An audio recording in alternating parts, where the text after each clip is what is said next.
اعوذ باللہ من الشیطان الرجیم بسم اللہ الرحمن الرحیم۔ نفل نمازوں کے فضائل اور نفل نمازوں کے احکام۔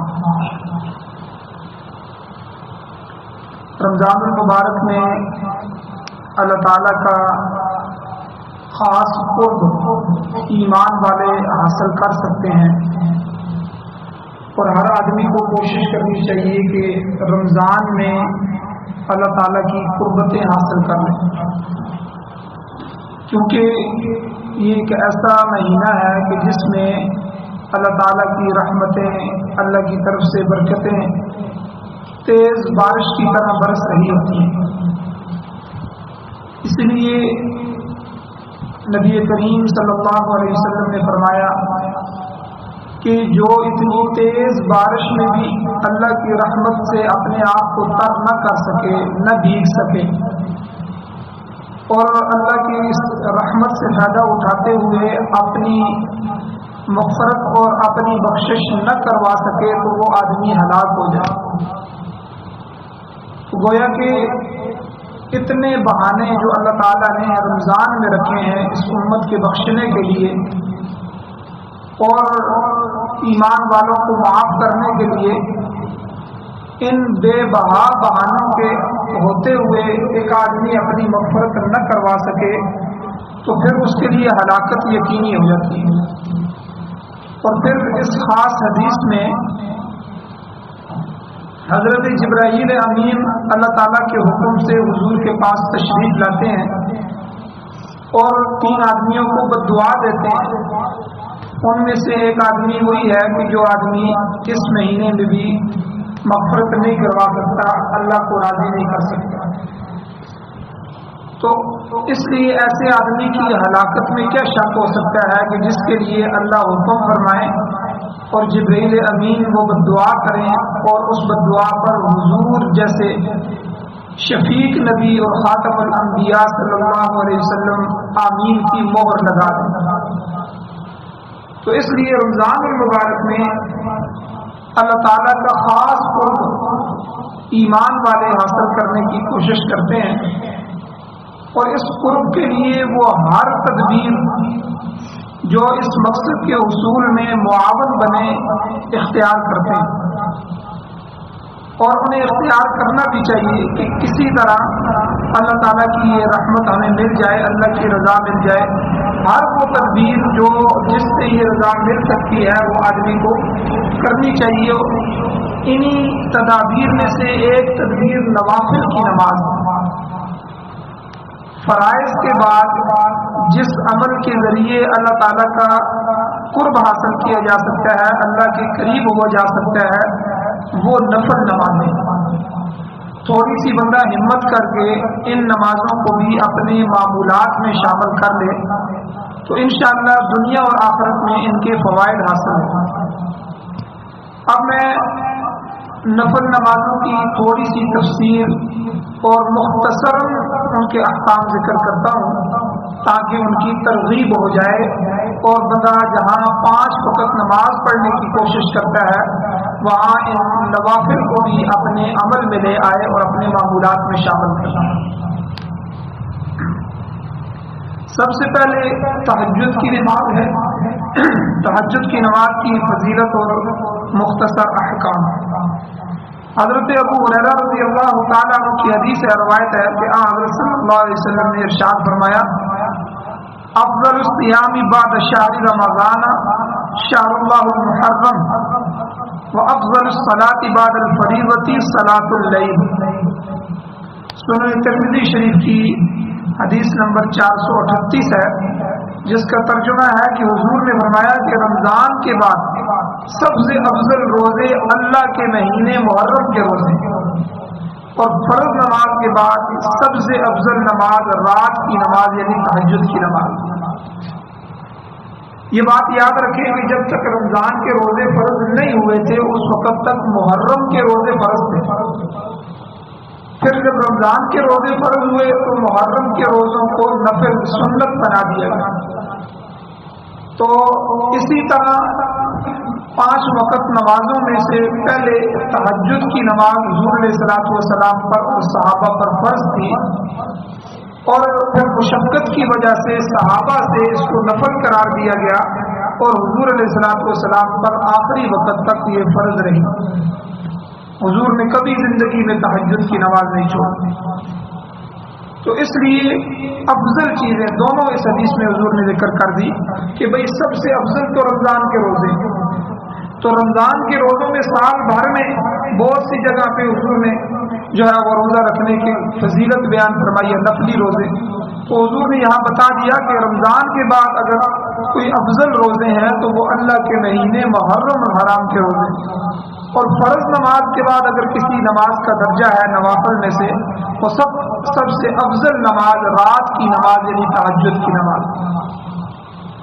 اسی طرح حضرت علی المرتضیٰ کرم اللہ وجہہ سے مروی ہے کہ جناب رسول اللہ صلی اللہ علیہ وسلم نے فرمایا ان فی الجنت غرفا ترى ظهورها من بطونها وبطونها من ظهورها فقال اعرابی کہ سنن ترمذی شریف کی 1984 نمبر حدیث ہے جس کا ترجمہ ہے کہ نبی کریم صلی اللہ علیہ وسلم نے ارشاد فرمایا کہ بے شک جنت میں ایسے محلات ہیں، ایسے بالا خانے ہیں جن کا اندرونی حصہ باہر سے اور بیرونی حصہ اندر سے نظر آ رہا ہو، ایسے محلات۔ تو صحابہ کہتے ہیں فقال اعرابی، تو یہ سن کر ایک اعرابی ایک دیہاتی کھڑا ہو گیا۔ فقال، اس نے کہا کہ لمن ہی یا رسول اللہ، اے اللہ کے رسول یہ بالا خانے یہ محلات کن لوگوں کے لیے ہوں گے؟ تو فقال، نبی علیہ الصلوۃ والسلام نے ارشاد فرمایا لمن اطاب الکلام، یہ چند ان لوگوں کے لیے ہوں گے، سب سے پہلا آدمی جو اچھا کلام کرے، اچھی گفتگو کرے، اچھی طرح بول چال کرے، وہ اطعم الطعام، اور لوگوں کو کھانا کھلائے، دوسروں کو کھانا کھلائے، وہ ادام الصیام، اور ہمیشہ روزے رکھے، وصلی للہ باللیل والناس نیام، اور رات کو نماز پڑھے جب دوسرے لوگ سو رہے ہیں۔ تو یہ اللہ کو بڑے محبوب لوگ ہیں۔ تو یہ چاروں لوگ اللہ تعالیٰ نے یہاں ذکر فرما دیے، اللہ کے نبی نے یہاں ذکر فرما دیے کہ ایک تو اچھی گفتگو کرنے والا، اچھی طرح بات کرنے والا، لوگوں کو کھانا کھلانے والا، ہمیشہ روزہ رکھنے والا، اور اس وقت نماز پڑھنا کہ جب دوسرے سارے لوگ سو رہے ہوں، یعنی تہجد کی نماز۔ تو اس حدیث میں بھی حضور علیہ الصلوۃ والسلام نے تہجد کی نماز کی فضیلت بیان فرمائی۔ اب تہجد کی نماز کا وقت کون سا ہے؟ آدھی رات کے بعد تہجد کی نماز کا وقت شروع ہو جاتا ہے، عشاء سے لے کر فجر تک پوری رات کو تقسیم کیا جائے تو آدھی رات کے بعد افضل وقت شروع ہو جاتا ہے۔ سنت طریقہ یہ ہے کہ عشاء پڑھ کر سو جائے، پھر رات کے اس حصے میں اٹھ کر نماز تہجد ادا کرے، اور اگر کسی کو رات میں اٹھنے کا بھروسہ نہیں ہے تو وہ سونے سے پہلے عشاء کے نماز کے بعد بھی ادا کر سکتا ہے، لیکن یہ افضل نہیں ہے۔ افضل یہی ہے کہ آدمی سو جائے اور رات جب آدھی گزر جائے تو آدھی رات کے گزرنے کے بعد کسی وقت بھی اٹھ کر جو ہے وہ اللہ کے سامنے 2-4 رکعت جو تہجد کی ہیں وہ پڑھے۔ اب آپ صلی اللہ علیہ وسلم کی عادت مبارک جو تھی تہجد کی رکعت کے بارے میں وہ مختلف تھی۔ حضور کبھی 4 بھی پڑھتے تھے، 6 بھی پڑھتے تھے، 8-10 رکعت بھی حضور علیہ السلام سے احادیث میں منقول ہیں۔ یاد رکھیں نفلوں کی کوئی خاص تعداد نہیں ہوتی، لیکن اکثر عادت دیکھی جاتی ہے حضور کی کیا تھی، تو بہرحال 8 رکعتیں زیادہ ملتی ہیں، تو آدمی کم اور زیادہ بھی پڑھ سکتا ہے اپنی طبیعت کے حساب سے، 4، 6، 8، 10، 12 رکعت بھی پڑھ سکتا ہے۔ اسی طرح دوسری نماز ہے نماز اشراق۔ نماز اشراق کی تھوڑی سی فضیلت جو ہے وہ آپ کے سامنے ذکر کرتا ہوں۔ نماز اشراق کا جو وقت ہے وہ سورج طلوع ہونے کے 15-20 منٹ بعد شروع ہو جاتا ہے۔ تو جب سورج نکل جائے تو نکلنے کے بعد یہ مکروہ وقت ہوتا ہے 15 سے 20 منٹ، تو اس میں انتظار کیا جاتا ہے، اور اس کے بعد جب یہ 15-20 منٹ گزر جاتے ہیں تو یہ مکروہ وقت ختم ہو جاتا ہے۔ اب اس کے بعد جو نماز پڑھی جاتی ہے اس کو نماز اشراق کہتے ہیں۔ اس کی 2 یا 4 رکعت پڑھی جاتی ہے، اور اس کا بڑا ثواب ہے. اس کے ثواب کے بارے میں حدیث موجود ہے. حضرت انس رضی اللہ تعالیٰ عنہ سے روایت ہے کہ رسول اللہ صلی اللہ علیہ وسلم نے ارشاد فرمایا من صلی الغداۃ فی جماعت کہ ثم قعد يذكر الله حتى تطلع الشمس ثم صلى ركعتين كانت له كأجر حجة وعمرة. قال رسول الله صلى الله عليه وسلم تامة تامة تامة. سنن ترمذی شریف کی حدیث نمبر 586 ہے، جس کا ترجمہ یہ ہے کہ حضور نے فرمایا جس نے فجر کی نماز باجماعت پڑھی اور پھر وہیں اللہ کا ذکر کرنے کے لیے بیٹھ گیا یہاں تک کہ سورج نکل آیا، پھر اس نے 2 رکعتیں پڑھی تو اس کے لیے ایک مکمل حج اور عمرے کا ثواب. تو وہ کہتے ہیں کہ راوی کہتے ہیں کہ آپ صلی اللہ علیہ وسلم نے مکمل کا لفظ تامتن تامتن کا لفظ حضور نے 3 مرتبہ پڑھا، یعنی پورا پورا پورا، یعنی اس کے لیے حج اور عمرے کا پورا ثواب ہوا. آپ دیکھیں کتنی بڑی فضیلت ہے اس کے لیے کہ حضور نے 3 دفعہ صاحب فرمایا کہ شاید کوئی سمجھے کہ بھئی اس میں کوئی کم ثواب ہے، ٹھیک ہے، پورا حج اور عمرے کا ثواب نہیں، بلکہ پورا پورا پورا ثواب ملے گا اس کو کہ جو آدمی صبح کی نماز پڑھ کے پھر بیٹھ جائے، اللہ کا ذکر کرے، تلاوت میں لگ جائے یہاں تک کہ سورج نکل آتا ہے، اور سورج نکلنے کے بعد وہ 15-20 منٹ بعد انتظار کر کے مکروہ وقت گزار کے پھر جو 2-4 رکعتیں پڑھتا ہے تو کتنی بڑی فضیلت حدیث میں حضور نے فرمائی کہ ایک حج اور ایک عمرے کا ثواب اللہ اسے عطا فرمائے. تو اس لیے اس نماز کو بھی نہیں چھوڑنا چاہیے. تیسری نفل نماز جو ہے وہ نماز چاشت ہے، چاشت کی نماز. تو چاشت کی نماز جو ہے یہ کم از کم 2 اور زیادہ سے زیادہ 12 رکھتے ہیں. تو یہ 2 سے لے کر 12 رکھتے ہیں، یہ حدیث سے ثابت ہے. تو چاشت کا جو وقت ہے یہ سورج کے طلوع ہونے کے بعد شروع ہو جاتا ہے اور زوال تک رہتا ہے. تو اس لیے جب اشراق پڑھ لیتے ہیں تو اشراق کے تقریباً جو ہے گھنٹے بعد جو ہے یا 1.5 گھنٹے تک جو ہے وہ چاشت کا وقت شروع ہو جاتا ہے، اور جو ہے یہ زوال تک دن کے 12-12:30 بجے تک جب تک زوال نہیں ہوتا اس وقت تک رہتا ہے.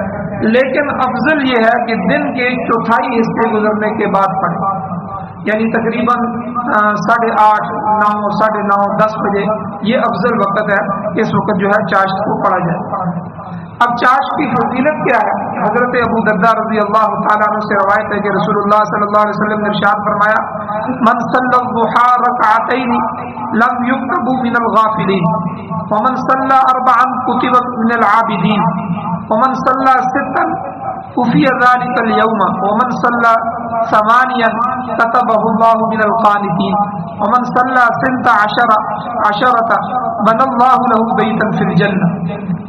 تو مجموع الزوائد کی یہ حدیث ہے 3419 نمبر، جس کا ترجمہ ہے حضور نے یہ فرمایا کہ جس نے چاشت کی 2 رکعتیں پڑھی تو اس کا نام غافلین میں نہیں لکھا جائے گا، یہ غافل نہیں اللہ کے ہاں شمار ہوگا.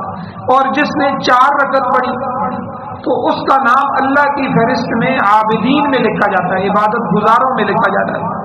اور جس نے 6 رکعت پڑھی تو دن میں اس کی کفایت کی جائے گی، پوری دن اللہ تعالیٰ اس کی کام بنا دیں گے.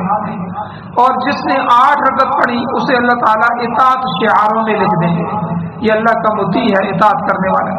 اور جس نے 12 رکعتیں پڑھی تو اللہ تعالیٰ اس کے لیے جنت میں گھر بنا دیں گے. تو کتنی بڑی فضیلت ہے. 2 رکعت سے لے کر 12 رکعتوں تک مختلف رکعتوں کی فضیلت بھی اس حدیث میں حضور علیہ السلام نے بیان فرمائی کہ 2 رکعتوں والا غافلین میں نہیں لکھا جائے گا، 4 والا عابدین میں لکھا جاتا ہے، اور 6 والا اس کے پورے دن کی کفایت کی جاتی ہے، اور 8 والا جو ہے اس کو اللہ کے اطاعت کرنے والے بندوں میں شمار کیا جاتا ہے، اور جو 12 والا ہے تو اللہ تعالیٰ اس کے لیے جنت میں گھر بناتے ہیں. تو اس لیے اس نماز کو بھی نہیں چھوڑنا چاہیے. ایک اور نفلی نماز ہے اوابین کی نماز. اس نماز میں نماز مغرب کے بعد عموماً 6 رکعتیں پڑھی جاتی ہیں. 6 رکعت نفل اوابین جو ہیں یہ نماز مغرب کے بعد جو پڑھے جاتے ہیں. تو صلاۃ الاوابین کا جو وقت ہے یہ عشاء کا وقت آنے تک رہتا ہے. مغرب کے بعد سے لے کر عشاء کے وقت کے داخل ہونے تک اس کا وقت رہتا ہے. احادیث میں اس کا بڑا ثواب ذکر کیا گیا. آپ اندازہ لگائیں, حضرت ابو ہریرہ رضی اللہ تعالیٰ عنہ کی روایت ہے کہ رسول اللہ صلی اللہ علیہ وسلم نے ارشاد فرمایا کہ من صلی بعد المغرب 6 رکعات لم يتکلم فیما بینہن بسوء عدلن له بعبادت 12 سنة. سنن ترمذی شریف کی حدیث نمبر 435 ہے, جس کا ترجمہ یہ ہے کہ حضور علیہ الصلوۃ والسلام نے فرمایا کہ جس نے مغرب کے بعد 6 رکعتیں پڑھی اور ایسے طریقے سے کہ ان کے درمیان کوئی بری بات نہ کی, تو ان کا ثواب اللہ تعالیٰ 12 سال کی عبادت کے برابر لکھتے تھے. کتنی بڑی فضیلت ہے جو ہے مغرب کی نماز کے بعد آدمی تھوڑی سی ہمت کر لے کہ 2 رکعت 4 رکعت 6 رکعت کی جو ہے نوافل کے ابوابین کی نیت کر لے, اور اس کے درمیان میں کوئی بری بات نہ کرے, اچھی بھی نہ کرے, بندہ اس کو پڑھ لے بعد میں باتیں. ہاں اگر بیچ میں کوئی ضرورت آ جاتی ہے, کوئی کسی سے کرنی پڑ جاتی ہے, تو وہ تو ضرورت کی بات ہے, بری تو نہیں ہے. یعنی اس میں حضور نے فرمایا بیچ میں بری بات نہ کرے اور ایسے طریقے سے یہ 6 رکعتیں پڑھ لے تو اللہ تعالیٰ 12 سال کی عبادت کا ثواب دیتا ہے.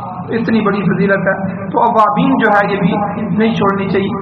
اسی طرح اسی ترمذی شریف کے اندر حضرت ابو ہریرہ رضی اللہ تعالیٰ عنہ کی اس حدیث مبارکہ کے ساتھ ہی حضرت عائشہ رضی اللہ تعالیٰ عنہ کی روایت بھی موجود ہے, جس میں وہ نبی اکرم صلی اللہ علیہ وسلم سے روایت کرتی ہیں کہ آپ علیہ السلام نے فرمایا من صلی بعد المغرب 20 رکعتا بنى اللہ له بیتا فی الجنہ, کہ جس نے مغرب کے بعد 20 رکعتیں پڑھی تو اللہ تعالیٰ جنت میں اس کے لیے محل بنا دیتے ہیں. تو یعنی یہ دونوں رکعتیں احادیث سے ثابت ہے, 6 رکعتیں بھی اور 20 رکعتوں والی حدیث بھی ہے. تو اس لیے عموماً جو علماء نے لکھا ہے وہ 6 رکعتیں لکھی ہیں. اس لیے اگر بندے میں ہمت ہو تو 6 سے اوپر بھی پڑھ سکتا ہے, 8 پڑھ لے, 10 پڑھ لے, 12 پڑھے, 20 تک جو ہے وہ پڑھ سکتا ہے. دونوں کی بڑی فضیلت ہے مغرب کی نماز کے بعد. اسی طرح نوافل کی نماز میں سے ایک نماز صلاۃ التسبیح ہے, اس کی بھی بڑی فضیلت ہے. صلاۃ التسبیح بڑی اہمیت کی حامل نماز ہے. اس کی 4 رکعت جو ہے وہ ایک سلام کے ساتھ ہے. ہر رکعت میں 75 بار یہ تسبیح پڑھی جاتی ہے, سبحان اللہ والحمد للہ ولا الہ الا اللہ واللہ اکبر, اور بعض روایات میں آگے ولا حول ولا قوت الا باللہ العلی العظیم بھی ہے. تو یہ پوری جو ہے تسبیح پڑھی جائے یا آدھی جو ہے وہ پڑھی جائے, دونوں طرح ثابت ہے.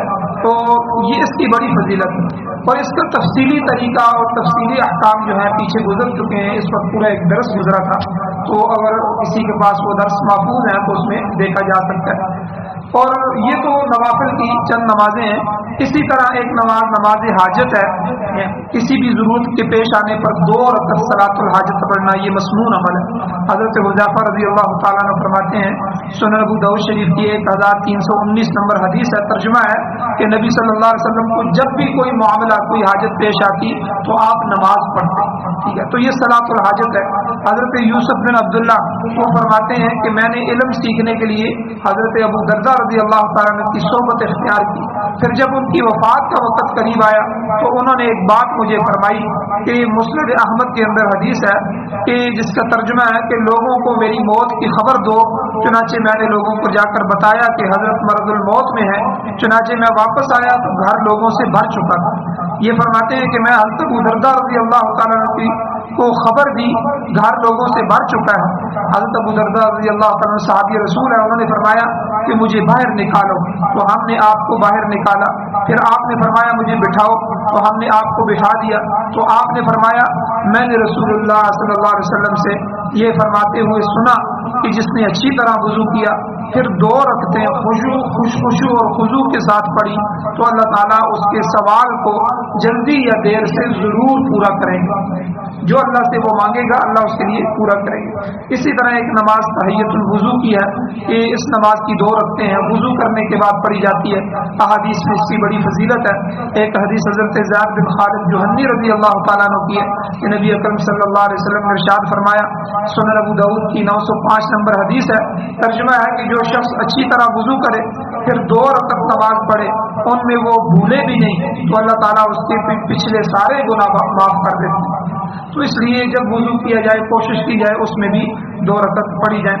اسی طرح حضرت عقبہ بن عامر جوہنی رضی اللہ تعالیٰ عنہ کی روایت بھی ہے کہ وہ سنن نسائی کی 151 نمبر حدیث ہے کہ حضور نے فرمایا جو اچھی طرح وضو کرے پھر دل اور چہرے سے متوجہ ہو کر 2 رکعت نماز ادا کرے، یعنی حالت نماز میں ادھر ادھر نہ دیکھے، پورے خشوع خضوع کے ساتھ نماز ادا کرے اور نہ ہی دل میں کوئی دوسرا خیال لائے، اس کے لیے جنت واجب ہو جائے.